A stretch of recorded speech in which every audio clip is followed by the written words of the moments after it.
Le littoral français attire chaque année des millions de personnes, l'une des zones les plus visitées de l'un des pays les plus visités au monde.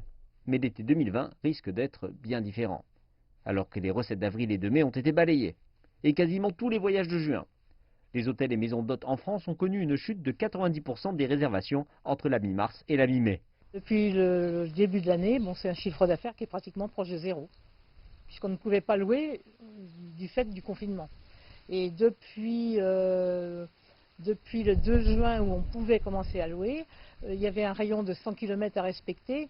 Donc ici, les gens qui sont dans un rayon de 100 km, le soir, pouvaient retourner chez eux. Martine et Daniel sont les premiers clients Cannes accueille cette année, venant de Grenoble, dans le sud-est du pays. Oui, c'est vrai qu'il y a un peu de frustration de ne pas pouvoir partir, de ne pas pouvoir faire ce qu'on veut. Voilà. Mais bon, maintenant, c'est bon. En dépit d'un retour plus que nécessaire des touristes, la pandémie de coronavirus pose un défi immense pour l'une des industries vitales de la France. Non, les Français ne vont pas suffire à combler le manque d'activité. On a besoin de la clientèle étrangère, donc il y a une partie quand même, 20% de notre clientèle. Une clientèle qui vient notamment en avant, en après-saison, qui vient sur des durées plus longues, qui vient parce qu'elle vient de plus loin, donc majoritairement du nord de l'Europe, mais aussi d'un peu plus loin parfois.